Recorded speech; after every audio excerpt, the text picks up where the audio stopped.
খড়ি এমন কোনো কাজ করেন না যাতে ওনাকে মুখ লুকিয়ে চলতে হয়।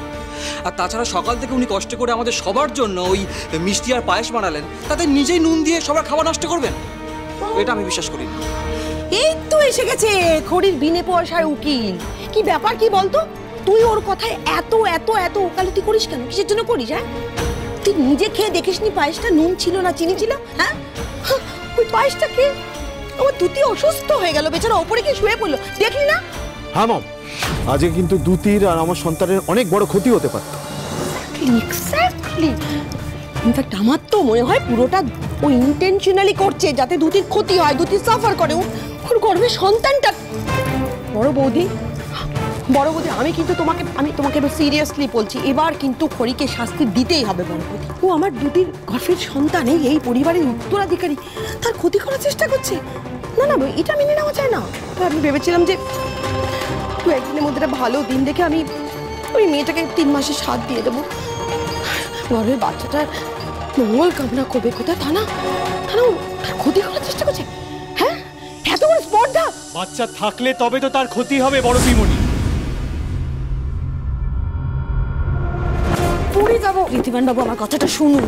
তুই আয়, খুবই পড়ে যাবো। ঋতিমান বাবু, সবার সামনে এই কথাগুলো বলার আগে আমার কথাটা একবার শুনুন। আমাকে আপনার কোনো কথা শুনবো না। আপনার কথা শোনা আমার জীবনের সবথেকে বড় ভুল ছিল, সেটা আজ আমি রিয়েলাইজ করছি। কি ব্যাপার বলো তো বড়দি? হ্যাঁ, ঋদ্ধি হঠাৎ এরকম রুদ্রমূর্তি ধারণ করলো কেন? এতদিন তো কৃষ্ণ মূর্তি হয়ে ওই খড়ি রাধার সঙ্গে পূর্বরাগ, অনুরাগ, মলমরাগ, শ্রী না মানে মধুর প্রেম লীলায় ব্যস্ত ছিল। হঠাৎ এরকম তাণ্ডব শুরু করলো কেন? নিশ্চয়ই ওই মেয়েটা কিছু করেছে, নইলে আমার ঋদ্ধিমান অত সহজে রেগে যায় না, সেটা তো ভালো করে জানো তুমি। কিন্তু এক্ষুনি ঋদ্ধি ওটা কি বললো দুতির সন্তান নিয়ে? হ্যাঁ ঋদ্ধি, তুই এক্ষুনি কি বললি? দুতির সন্তানকে নিয়ে তুই কি বললি? দুতির সন্তান বড় পিমনি। আমার একটু সময় দাও, আমি সবটা সবাইকে নিজে বলে দেবো। না, আরে তুতি, তুমি ঠিক আছো তো? What kind of behavior is this, Riddhi? এটা তুই কি করলি? তুই জানিস না ও প্রেগনেন্ট? ও তো পড়ে যেতে পারতো। এইটুকুনি কমন সেন্স নেই তোর মাথায়?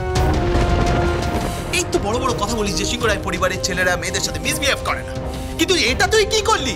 আমি জানি you and I have a problem.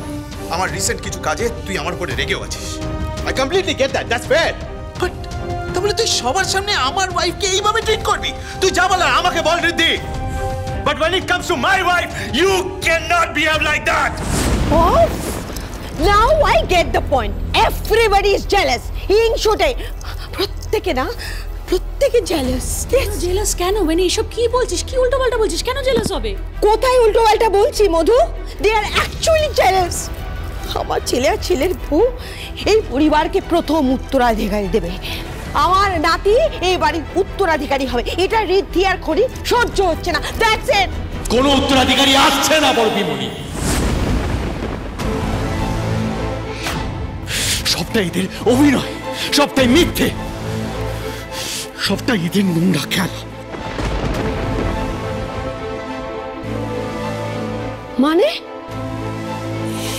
মানে দুতি প্রেগনেন্ট নন।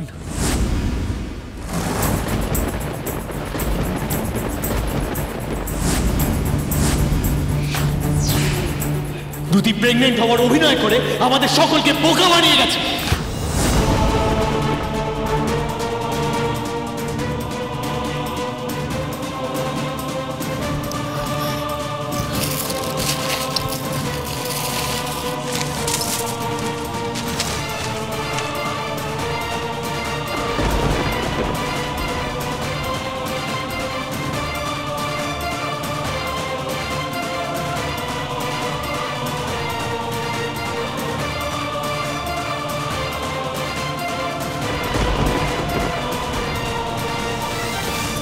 শুধুমাত্র এই বাড়ির বউ হবেন বলে উনি অভিনয় করে গেছেন। বারবার আমাদের মিথ্যে বলে ঠকিয়েছেন উনি। তার মানে খড়ি আগে এই রিপোর্টটা ঋদ্ধির হাতের কাছে রেখে এসেছিল, যাতে ও রিপোর্টটা পেয়ে যায় আর সবটা জেনে ফেলে। ছি খড়ি, তুই আমার নিজের বোন হয়েও আমার সাথে এটা করতে পারলি? এত বড় সর্বনাশ করলি তুই আমার।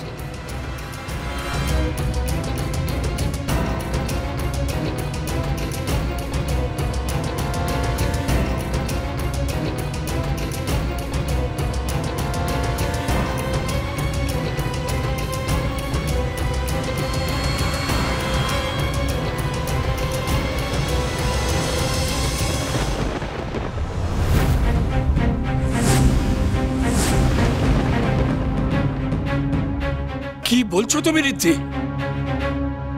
সবটা মিথ্যে, সবটা নাটক ছিল? হ্যাঁ দাদু, এতদিন ধরে আমি যা বলছি সবটা মিথ্যে।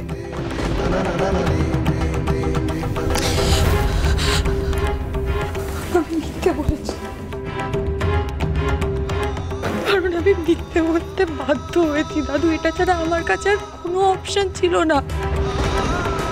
রাহুল আমাকে ভালোবেসে বিয়ের প্রতিশ্রুতি দিয়েছিল, কিন্তু ও যেদিন এই বাড়ির সবার সামনে আমাকে অস্বীকার করে, সেদিনকে আমার কাছে সবটা শেষ হয়ে গেছিল। কারণ আমি তো রাহুলকে ভালোবেসেছিলাম। সেদিনকে প্রত্যেকটা মানুষ আমাকে, আমার বাবা মাকে নানানভাবে অপমান করেছিল, আমি সব মেনে নিয়েছিলাম।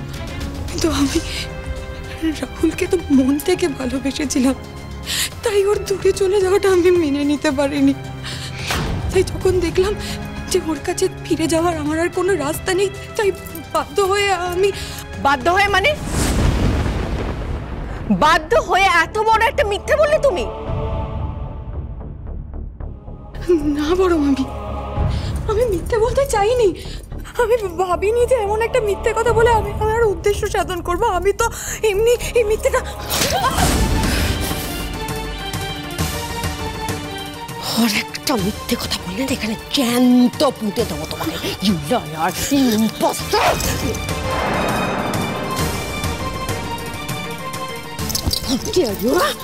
আমাদের সঙ্গে তুমি এত বড় নোংরা খেলা খেলা সাহস পেয়েছো কোথা থেকে? হ্যাঁ, তুমি বলছো তুমি মিথ্যে কথা বলতে চাও না? এই সমস্ত ফ্রড, এই সমস্ত নাটক করতে থেকে হলো? হ্যাঁ, আনসার মি। মা করি করি এই মিথ্যেগুলো আমাকে বলতে বলেছে, করি দোষ।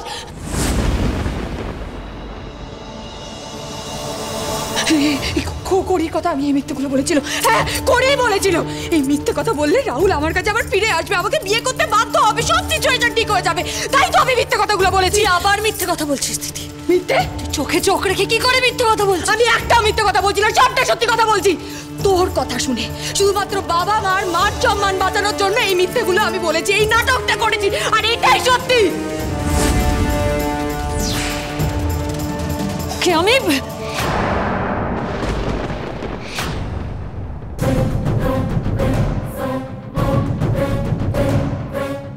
বিপদে পড়লে যে তার দায় খড়ি ঘাড়ে দিয়ে দেওয়া আপনার স্বভাব, সেটা আমি খুব ভালো করে এতদিনে বুঝে গেছি। And the truth is, আপনারা দুজনেই মিথ্যেবাদী। আপনি যদি ভাবেন যে উনি আপনাকে মিথ্যে কথা বলতে বলেছেন বলে আপনি বলেছেন এটা বললে আপনি বেঁচে যাবেন, সেটা হবে না। প্রত্যেকবার আপনি এটা করতে পারেন না, কারণ আপনি যে অপরাধ করেছেন তার ক্ষমা হয় না। বাহ, তাহলে এতদিন ধরে আমি যে কথাগুলো বলে আসছি সেটাই প্রমাণ হয়ে গেল যে এই ভট্টাচ বাড়ির মেয়েগুলো আসলে জোচ্চোর, ঠক, মিথ্যাবাদী। বড়লোকে ছেলেদেরকে কি করে ম্যানিপুলেট করে বিয়ে করতে হয় সেটাই ওদের পেশা। কি বাবা, আমার কথাগুলো মিলে গেল তো?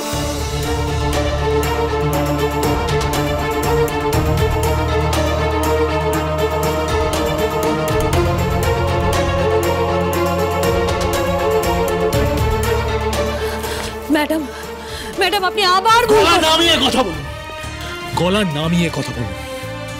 এখন আর আপনাদের কারোর গলা তুলে কথা বলার জায়গা নেই। আমার মায়ের সাথে বা এবারই কারোর সাথে এভাবে কথা বলতে পারেন না। তুমি তো উঠে পড়ে লেগেছিলে এই মেয়েটার সাথে আমাদের রাহুলের বিয়ে দিতে, তাই না?